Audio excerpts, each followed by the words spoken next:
너희 가운데 전투를 할 수 있는 모든 사람은 엿새 동안 그 성 주위를 날마다 한 번씩 돌아라.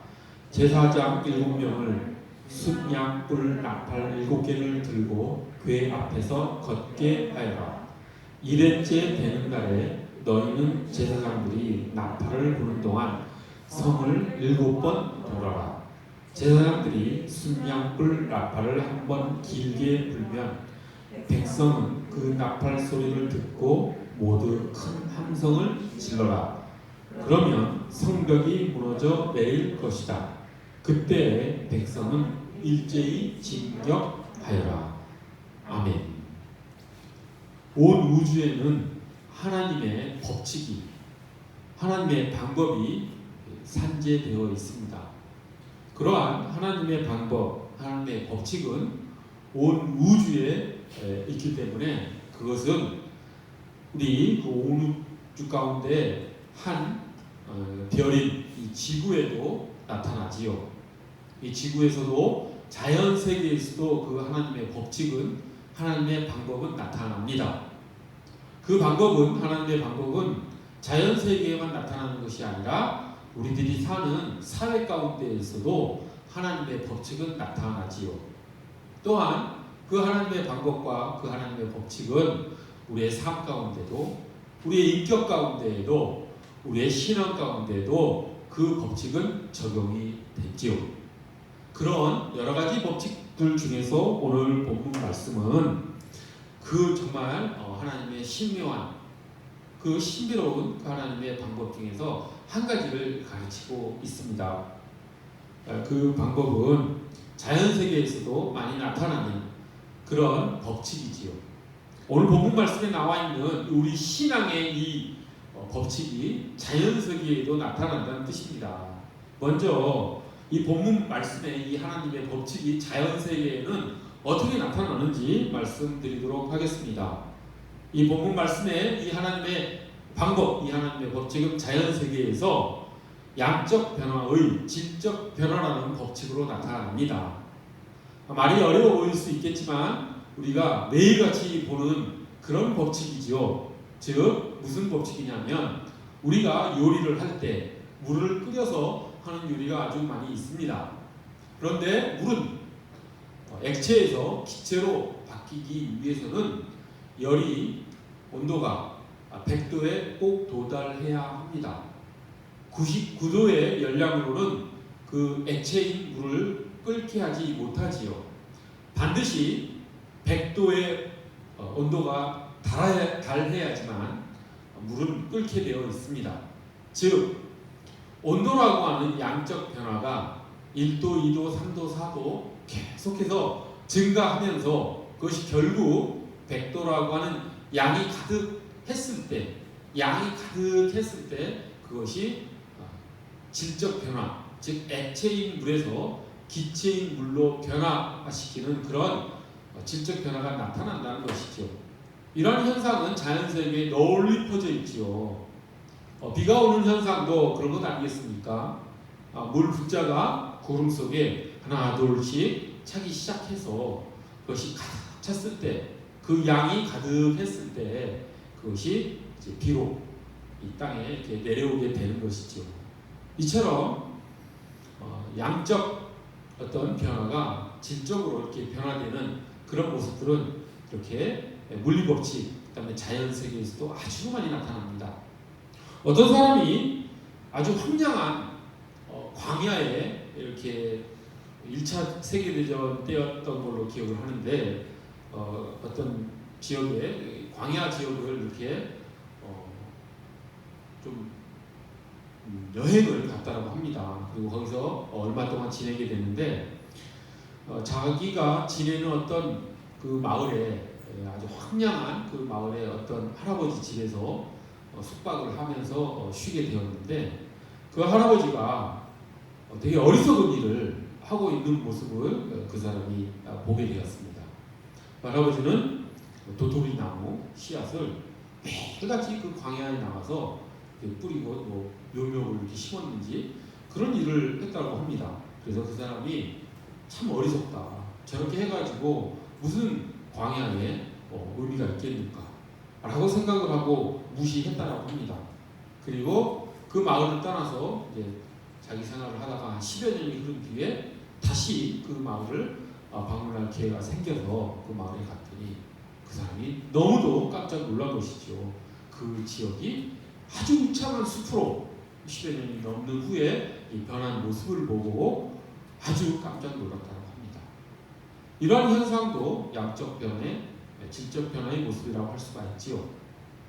또한 이것도 신문 기사에서 본 내용인데 우리가 잘 알고 있는 그 미국은 오렌지 그 농사가 아주 유명하지요. 그래서 그 오렌지가 전 세계로 이렇게 공급된 그런 나라가 미국입니다.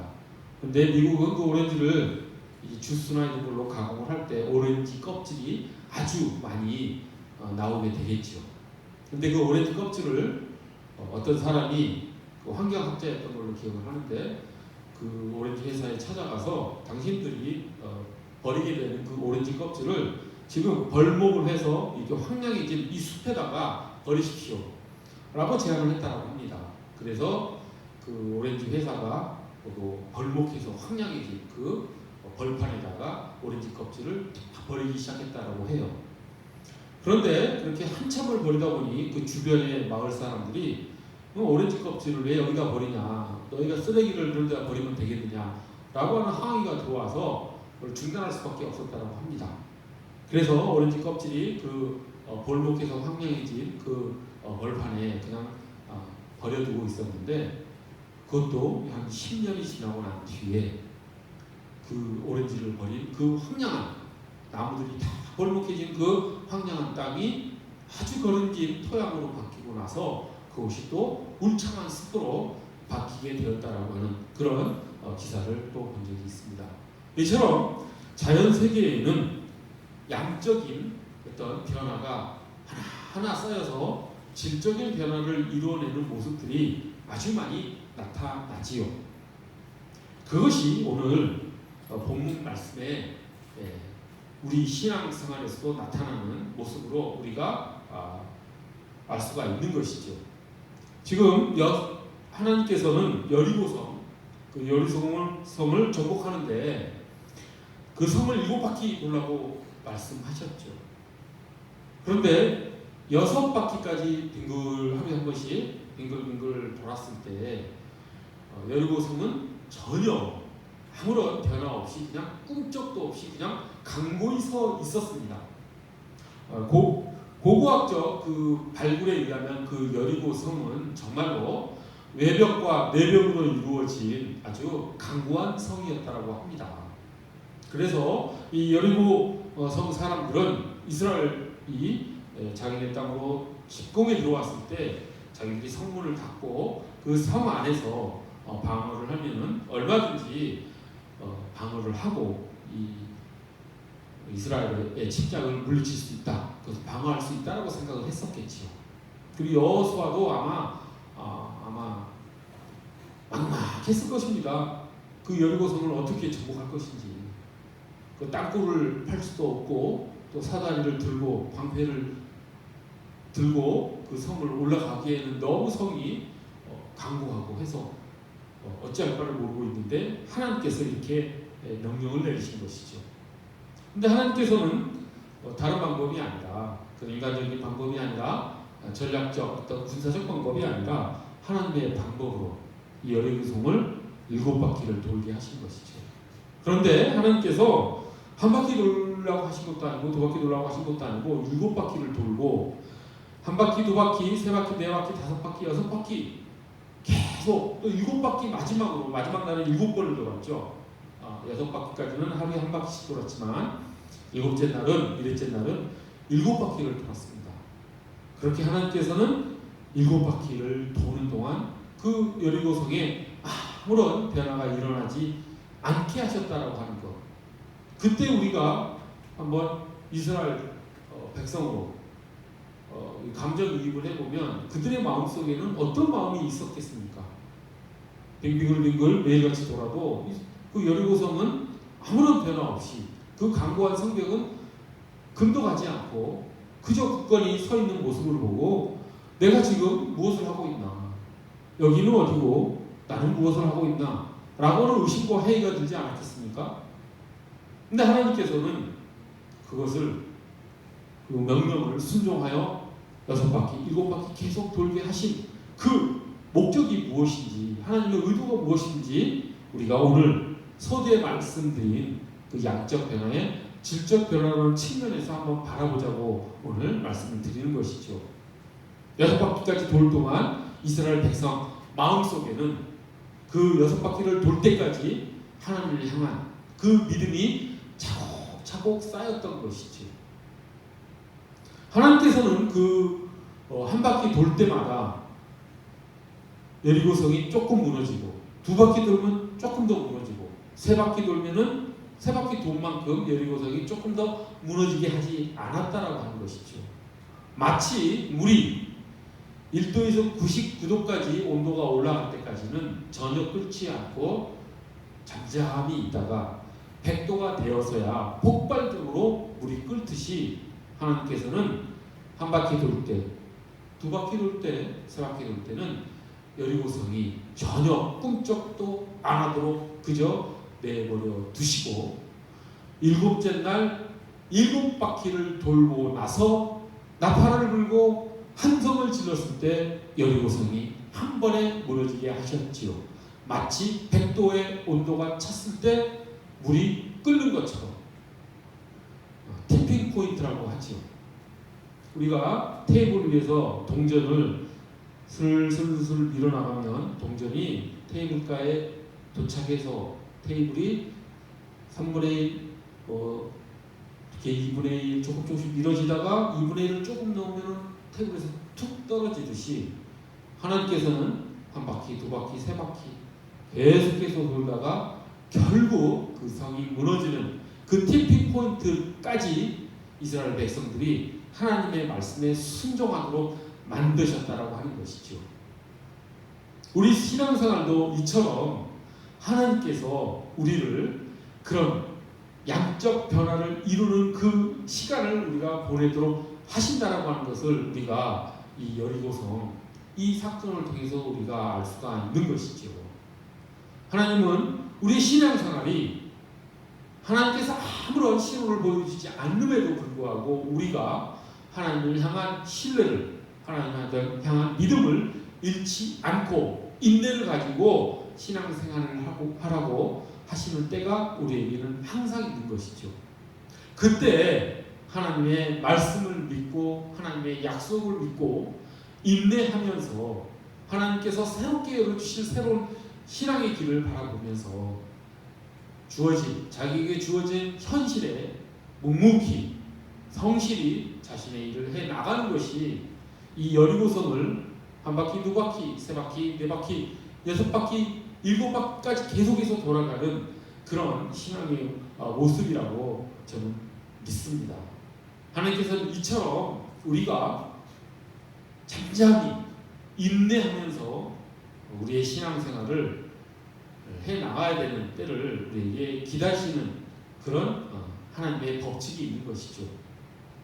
성경에는 이것 말고도 또 이렇게 티핑 포인트까지 견뎌내는 신앙생활을 하나님께서 요구하시는 이야기가 또 하나 있죠. 북이스라엘에 엘리사 선지자가 활동을 할 때 시리아의 2인자였던 왕 다음 가는 2인자였던 나만 장군이 엘리사 선지자를 찾아와서 자신이 걸린 나병을 치유받고자 하는 사건에서도 동일한 그런 법칙, 하나님의 방법이 적용이 됩니다. 나만 장군은 자신이 나병, 문둥병에 한센병에 걸린 것을 치료받고자 엘리사 선지자를 찾아가지요. 자세한 내용들은 다 생략하고 단순하게만 말씀을 드리겠습니다. 우리가 잘 알고 있는 내용이기 때문에. 하지만 엘리사 선지자는 그 나만 장군이 찾아왔을 때 얼굴도 보지 않고 자신의 종인 게하시를 통해서 그저 나만 장군에게 요단강으로 가서 7번 몸을 씻으십시오. 그러면 그 한센병이 나을 것입니다 라고 말을 합니다. 그 말을 들은 나아만 장군은 화를 내지요. 분노합니다. 자신이 기대하는 것은 자기가 그렇게 치료받으러 그 엘리사 선지자에게 갔으면 당연히 엘리사 선지자가 마중 나와서 얼굴을 보면서 하나님께 기도하면서 자기 상처에 손을 얹고 안수하면서 자기를 치료해 줄 것을 기대했었겠지요. 실제로 나아만 장군은 그렇게 자기 종에게 말을 합니다. 안수해서 자기를 치료해 줄 것을 기도했는데 지금 얼굴도 보지도 않고 요단강 가서 나보고 7번 몸을 씻으라고. 당시 요단강은 그렇게 깨끗한 물도 아니었죠. 탁한 그런 강이었습니다. 그 나아만 장군이 있는 그 시리아에는 더 깨끗한 강이 더 많았었습니다. 그래서 나아만 장군이 얘기하죠. 우리나라에 이 요단강보다 더 깨끗한 강이 없더냐? 내가 거기에서 몸을 씻으면 내가 내 병이 치료되지 않겠느냐? 이런 요단강에 가서 나에게 몸을 치료하라고 하다니 참으로 나를 모욕하는 것 같구나 라고 생각을 하면서 나아만 장군이 화가 나서 그냥 돌아갑니다. 그때 지혜로운 나아만 장군의 종이 나아만에게 충고를 하지요.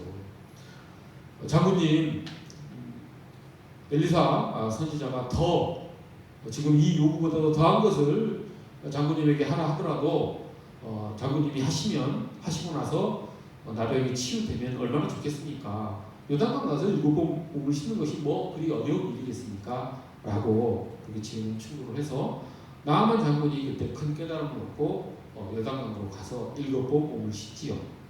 그때도 마찬가지로 한 번 씻고 나서 자꾸 피부를 받지만 피부가 치료되지 않습니다. 2번 씻을 때도 3번 씻을 때도 결국은 7번을 씻고 나서 한센병이 치유가 되고 몸에 새 살이 돋고 한센병이 깨끗하게 치유되는 그런 기적이 일어나게 되지요. 그때 엘리사의 나아만 장군을 향한 7번 요단강 물에서 씻으라고 하는 그 의도가 무엇이겠습니까? 엘리사 선지자는 하나님의 방법을 알고 있었던 것이죠.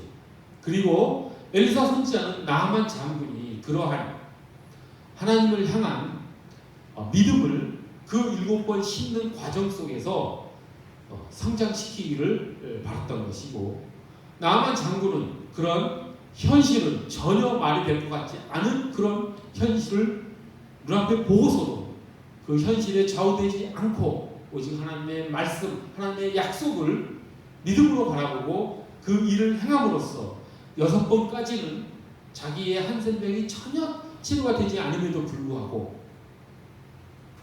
7번까지 씻음으로써 하나님의 약속이, 하나님의 기적이 나타난다는 것을 체험하면서 자신이 누구에 의해서, 무엇에 의해서 치료된지를 더 확실하게 알게 되는 그런 믿음을 얻게 되는 것이죠. 그래서 나아만 장군은 이스라엘의 흙을 잔뜩 퍼가다가 자신이 사는 곳에 제단으로 삼고 오직 하나님을 경배하며 살겠다라고 그렇게 신앙 고백을 하게 됩니다.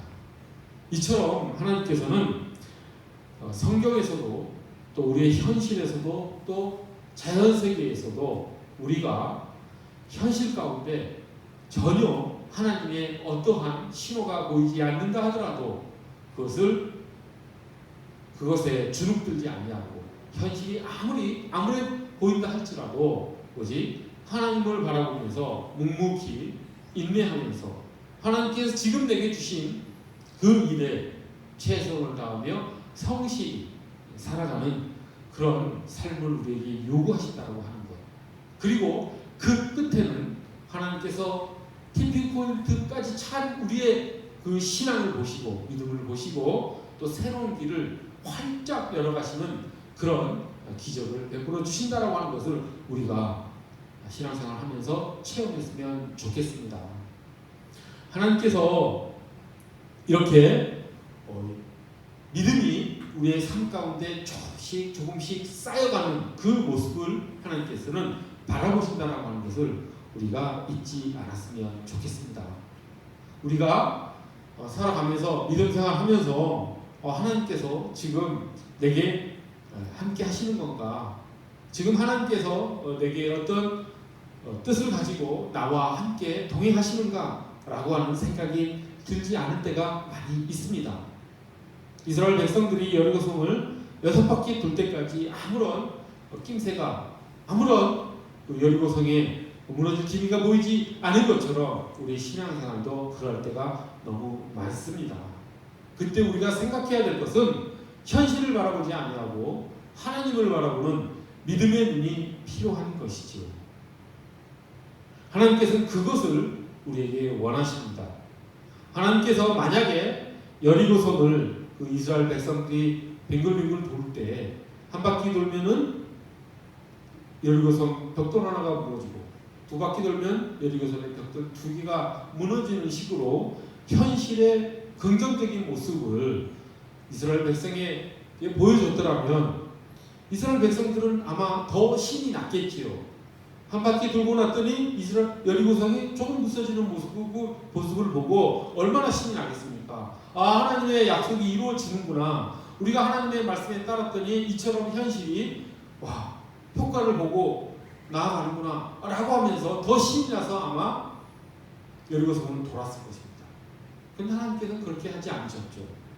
그것을 왜 하나님께서 6바퀴, 7바퀴 마지막 바퀴를 돌 때까지 그렇게 아무런 여리고성에 변화가 없게끔 하신 이유가 무엇인지를 우리가 깊이 묵상했으면 좋겠습니다. 그 이유가 무엇이겠습니까?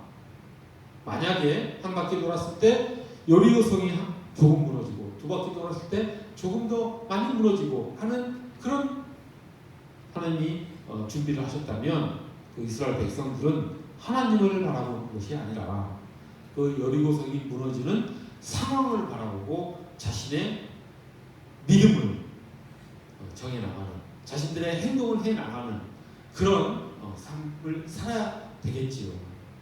하나님을 바라보는 것이 아니라 조금씩 좋아지는 현실을 보고 상황을 보고 자신들의 행동을 결정하게 되는 그런 삶을 살게 되는 것이죠.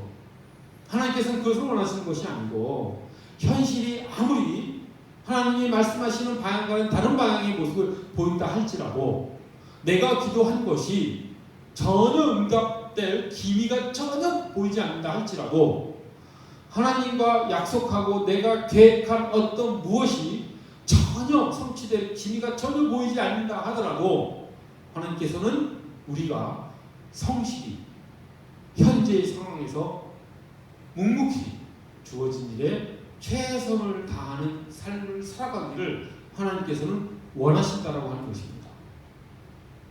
그래서 우리의 믿음이 차곡차곡 쌓여서 티핑 포인트가 되는 순간까지 우리의 믿음이 자라기를 하나님께서는 원하신다라고 하는 것이죠.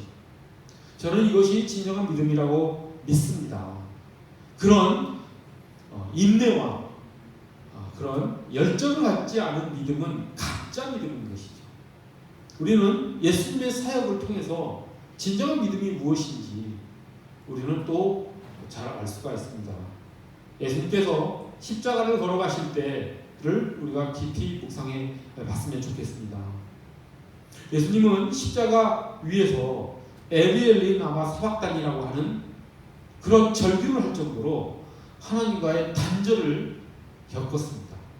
그때 예수님께서는 인성을 가진 예수님께서는 하나님에 대한 그런 의심이 있었기 때문에 그런 절규를 한 것이죠. 나의 하나님 어찌하여 나를 버리셨나이까 라고 하는 절규가 나온 것은 이 예수님의 마음속에도 하나님을 향한 의심과 회의가 있었다는 뜻입니다. 그러니 예수님께서 그 로마 병정들에게 채찍질을 당하고 거기서부터 십자가의 길을 걸어가시면서 그 십자가를 메고 중간중간 쓰러지시면서 십자가에 못 박히시기까지 그 십자가의 길을 걸으면서 얼마나 많은 그런 믿음의 어려움이 있으셨겠습니까? 하지만 예수님은 그 현실, 본인의 몸이 찢기고 본인의 팔에 못이 박히는 그 현실을 바라보는 것이 아니라 하나님의 말씀을 바라보는 그런 열정을 그 십자가 위에서 가지셨다고 하는 것이죠. 그 고난 가운데에서도 예수님은 열정을 잃지 않고 믿음을 지키셨기 때문에 십자가의 위대한 사역이 완성됐다라고 하는 것을 우리가 꼭 기억했으면 좋겠습니다. 우리가 혹시 현실이 어려운 가운데 있습니까? 우리가 혹시 하나님께 기도를 아주 열심히 깊이 드리고 있는데 그 기도 응답이 이루어지지 않고 있습니까? 그 응답에 대한 김낌새가 응답될 것 같은 기미가 전혀 보이지 않습니까? 내가 하나님과 함께 계획하고 하나님께서 이루시겠다라고 하는 그 약속이 이루어질 김새가 전혀 보이지 않습니까? 더 인내했으면 좋겠습니다. 그렇게 인내하는 것이 진정한 열정이라고 하는 것. 열정이라고 하는 것이 무엇이겠습니까? 아무리 현실이 어려워 보인다 할지라도, 아무리 보인다 할지라도 하나님을 향한 믿음을 잃지 않고 그 하나님을 향한 뜨거운 사랑을 잃지 않고 현실에 그 믿음을 지켜나가는 것, 그것이 진정한 열정이라고 생각합니다. 그래서 믿음은 인내와 함께 또 열정을 가지고 나아가는 것이라고 우리가 생각해야 되겠지요. 믿음은 인내가 없고 열정이 없다면 그것은 가짜 믿음입니다. 우리의 믿음 가운데, 우리의 믿음의 삶 가운데 고난이 있는 것은 그렇기 때문에 우리의 인내와 우리의 열정을 우리가 시험할 수 있는 좋은 기회인 것이죠. 그렇게 우리가 여리고성을 지금 6바퀴 돌고 있는 그런 과정 속에 있다 할지라도 하나님께서 반드시 그 여리고성을 무너뜨린다라고 하시는 그 하나님의 약속을 믿고 나아가는 우리 모두가 되었으면 좋겠습니다. 자연세계에서도 가득한 그 하나님의 방법대로 우리의 믿음이, 우리의 신앙이 그렇게 자라갔으면 정말 좋겠습니다. 그런 우리 모두가 되기를 간절히 소원합니다. 기도하겠습니다. 거룩하고 자비로우신 하나님 아버지, 하나님의 방법 가운데 오늘 우리의 믿음이 자라나도록 하나님께서 우리를 섭리하시고 우리가 여리고성 1바퀴, 2바퀴, 6바퀴를 도는 동안 하나님께서 우리를 바라보시며 우리가 잠잠히 하나님의 그 새로운 길을 여시기까지 우리의 믿음이 자라기를 바라보시는 그 하나님의 자비로운 그 마음을 저희가 알기를 원합니다. 하나님 그 마음을 바라보고 그 말씀을 바라보고 저희 믿음을 지키며 저희가 인내하며 저희의 열정을 가지고 하나님 한 분만을 바라보는 우리의 신앙생활이 될 수 있도록 하나님 저희를 지켜 주시옵소서. 하나님께서 그렇게 인도해 주실 것을 믿사오며 십자가 길을 걸으셨던 그 예수님과 같은 그런 믿음을 저희 또한 간직할 수 있도록 주님께서 이끌어 주시옵소서. 감사드리오며 예수 그리스도 이름 받들어 기도드립니다.